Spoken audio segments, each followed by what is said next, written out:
नमस्कार मित्रमैत्रिणींनो. उत्तम आरोग्यासाठी तूप खूपच फायदेशीर आहे. पण रवाळ असं दाणेदार साजूक तूप तयार कसे करायचे हा प्रश्न सगळ्यांना असतो. पारंपरिक पद्धतीने लोण्याचे रवाळ दाणेदार साजूक तूप खायला प्रत्येकालाच आवडतं. वरण भात आणि साजूक तूप हा प्रत्येकाचा आवडीचा पदार्थ. तुपाचे शरीरासाठी असंख्य आरोग्यदायी फायदे आहेत.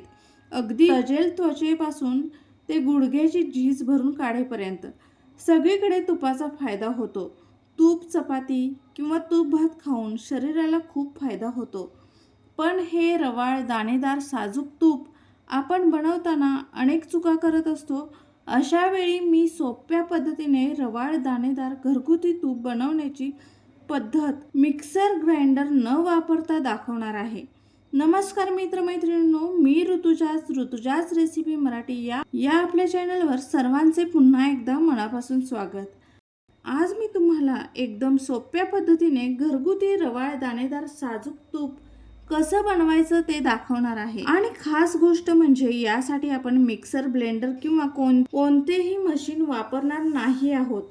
फक्त संयम, थोडी मेहनत आणि घरगुती पद्धत आणि तयार होईल सुगंधी दाणेदार आणि शुद्ध तूप. आजकाल बाजारातील तुपामध्ये किती शुद्धता आहे हे सांगणं कठीण आहे. पण घरच्या घरी बनवलेलं तूप म्हणजे चव, आरोग्य आणि समाधान. चला तर मग वेळ न घालवता घरगुती पद्धतीने दाणेदार साजूक तूप बनवायला घेऊया. अतिशय सोपी रेसिपी आहे, झटपट बनवता येते. तुम्हाला लोणी किंवा तुपाची गरज पडली तर बाजारात जाण्याची गरज नाही. घरच्या घरी आपण सोप्या पद्धतीने लोणी किंवा तूप बनवणार आहोत. तूप बनवायचे असेल तर सर्वप्रथम आपल्याला लागणार आहे दुधाची साय. आता दुधाची साय कशी काढायची? आपल्या घरामध्ये रोज आणले जाणारे दूध आहे. दूध गरम करा. आता इथे मी माझ्या घरी आणलेले हे 2 लिटर दूध आहे. दूध गरम करण्यासाठी ठेवलेले आहे. दूध गरम करताना गॅसची फ्लेम हाय ठेवू नका. याने काय होते की साय जास्त निघत नाही. आता मी इथे सकाळी दूध मंद आचेवर तापवून घेतलेले आहे आणि मग ते रूम टेम्परेचरला आल्यानंतर मी फ्रीजमध्ये 5 तासांसाठी ठेवले होते. फ्रीजमधून आता हे मी दूध बाहेर काढून घेतलेले आहे. आता दुधावर छान अशी दाटसर साय जमा झालेली आहे. आपण या दुधाला फ्रीजमध्ये ठेवल्यामुळे तुम्ही इथे पाहू शकता दुधावर दाटसर साय जमा झालेली आहे. आता ही साय आपल्याला एका भांड्यामध्ये काढून घ्यायची आहे. आता या दुधावर आलेल्या भाकरीसारखी साय भांड्याच्या कडेला चिकटलेल्या चाकूच्या साह्याने गोलाकार साय ही आपल्याला दुधापासून वेगळी करून घ्यायची आहे. आता ही साय मी एका चमच्याच्या साह्याने एका भांड्यामध्ये काढून घेते. साय काढताना त्यामध्ये दूध आले नाही पाहिजे याची काळजी घ्यायची आहे. आता ही मी साय काढून घेतलेली आहे. साय काढताना साईमध्ये दूध आले नसले पाहिजे, कारण की दूध आले तुपामध्ये बेरी जास्त तयार होते याची काळजी घ्यावी.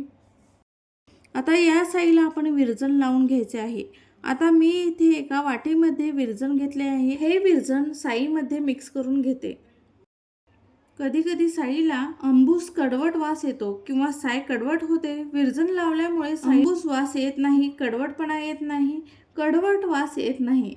आता इथे तुम्ही दररोजचे दूध गरम करता त्यावरची साय जमा होते. ती साय थंड झाल्यावर एका डब्यामध्ये जमा करून फ्रीजमध्ये ठेवायचे आहे. असे आठवडाभर साय जमा केली की भरपूर लोणी आणि तूप तयार होतं. साय जमा करताना लक्षात ठेवण्याची महत्त्वाची टीप म्हणजे डबा स्वच्छ आणि कोरडा असावा, त्यामुळे साय खराब होत नाही.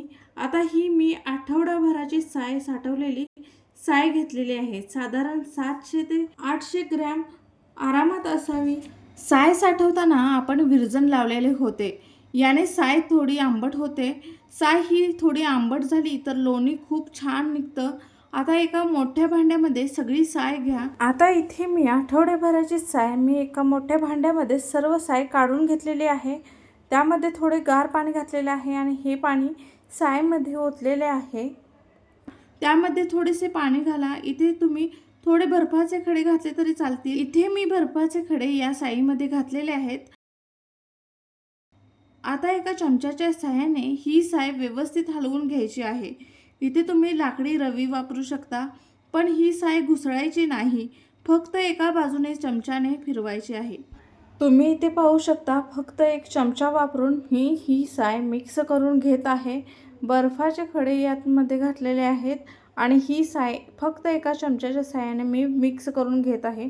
ही साय तुम्ही पाहू शकता किती पातळ आहे. ही साय दाटसर झालेली नाही आहे, पूर्ण पाण्यासारखी ही साय पातळ आहे. याने ही साय न घुसळता व्यवस्थितपणे अशी हलवून घ्यायची आहे. तुम्ही पाहू शकता इथे मी अशा प्रकारे न घुसळता ही साय अशा प्रकारे हलवून घेत आहे. ही पद्धत थोडी वेळखाऊ असली तरी यातून मिळणारं लोणी खूपच स्वादिष्ट असतं. तुम्ही इथे पाहू शकता ही साय अगदी इथे पाण्यासारखी झाली आहे. आता ही पूर्णपणे हलवून घ्यायची आहे.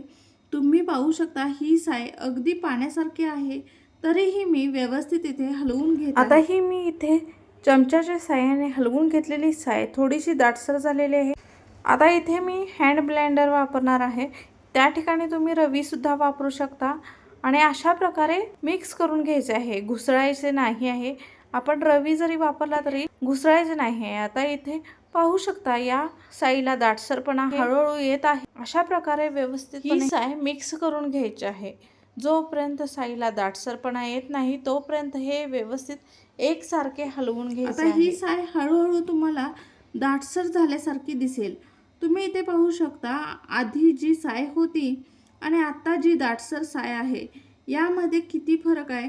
हळूहळू आपण जसजसे साय मिक्स करू तसतसे पांढरं लोणी वर जमा होताना दिसेल. हीच खरी पारंपरिक चव आहे.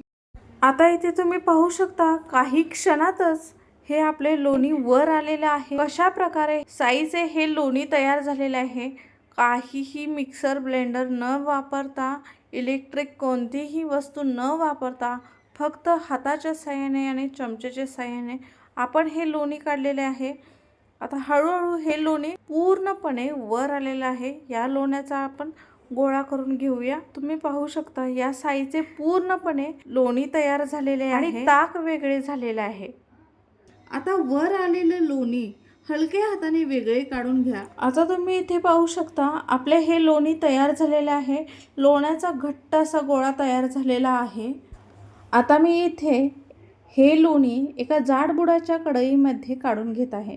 आता तुम्ही इथे पाहू शकता जेवढी आपली साय होती तेवढेच आपले लोणी तयार झालेले आहे आणि मी या लोण्याला 2 ते 3 वेळा स्वच्छ थंड पाण्यात धुवून घेतले आहे. यामुळे ताक वेगळे होते, तूप जास्त दिवस टिकतं. लोणी जितकं स्वच्छ धुवाल तितकं खूप सुंदर दाणेदार तूप होतं. आता जाडबुडाच्या कढईमध्ये हे लोणी घाला. गॅस अगदी मंद ते मध्यम आचेवर ठेवा. सुरुवातीला लोणी वितळायला लागेल. आता तुम्ही इथे पाहू शकता आपले जे लोणी आहे ते वितळायला सुरुवात झालेली आहे. नंतर फेस येईल आणि हळूहळू रंग बदलायला सुरुवात होईल. आता ही साय आपल्याला चमच्याच्या साहाय्याने सारखी हलवण्याची गरज नाही. मध्ये मध्ये थोडेफार चमच्याच्या साहाय्याने हे तूप हलवून घ्यायचे आहे. थोड्या वेळात अप्रतिम तुपाचा सुगंध दरवळायला लागेल. तूप बनवताना जो सुवास येतो ना तो शब्दात सांगता येत नाही. आता या कढईमध्ये खाली सोनेरी कण दिसायला लागतील आणि फेस कमी होईल. आता यामध्ये मी सर्वात महत्त्वाची गोष्ट म्हणजे त्यामध्ये 2 किंवा 3 स्वच्छ धुतलेली तुळशीची पाने टाकलेली आहेत. पाने टाकल्यावर मंद आचेवर तूप थोडे आणखी उकळू द्या, जेणेकरून पानामधील अर्क तुपामध्ये उतरेल. तुळशीची पाने ही तुपामध्ये वापरल्यामुळे तुपाचा उग्र वास कमी होऊन त्याला एक छान ताजेपणा आणि सुगंध मिळतो. तूप 4 ते 5 महिने चांगले राहते आणि त्याला बुरशी येत नाही. आता तूप झाले की नाही हे ओळखायचे कसे, तर इथे मी या तुपामध्ये थोडे पाणी शिंपडते. तुम्ही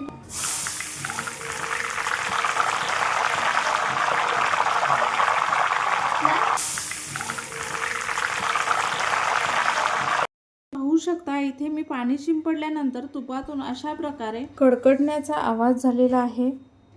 तर हे आपले तूप तयार झाले आहे. नंतर गॅस बंद करा आणि तूप थोडे कोमट झाल्यावर गाळून घ्या. तूप थोडं कोमट झाल्यावर स्वच्छ गाळणीने गाळून काचेच्या बरणीत भरून घ्या. गरम तूप लगेच झाकू नका. पूर्ण थंड झाल्यावर झाकण लावा. असे केल्याने तूप जास्त दिवस टिकतं. आता बघा एकदम सुंदर सोनेरी रंगाचे दाणेदार आणि सुगंधी घरगुती तूप तयार झालं आहे. पोळीवर, वरण भातावर किंवा गोड पदार्थामध्ये याची चव अप्रतिम लागते. तर मैत्रिणींनो, आज कोणतेही मिक्सर किंवा इलेक्ट्रिक ब्लेंडर न वापरता अगदी पारंपरिक पद्धतीने घरगुती तूप बनवलं. जर तुम्हाला हा व्हिडिओ आवडला असेल तर व्हिडिओला लाईक करा, शेअर करा आणि चॅनलला सबस्क्राईब करायला विसरू नका. अशाच घरगुती, पारंपरिक आणि उपयोगी रेसिपींसाठी पुन्हा भेटूया नवीन रेसिपीसोबत. व्हिडिओ आवडला असेल तर चॅनलला लाईक करा, सबस्क्राईब करा आणि कमेंटमध्ये नक्कीच सांगा तुम्हाला ही तूप काढण्याची पद्धत आवडली का? आणि तुम्ही सुद्धा अशा प्रकारे तूप नक्कीच काढून पहा. तोपर्यंत आनंदी राहा आणि बाजारातील तूप खाण्यापेक्षा अशा प्रकारे शुद्ध घरगुती तूप घरामध्ये करून पहा आणि इतरांसोबत ही रेसिपी नक्कीच शेअर करा.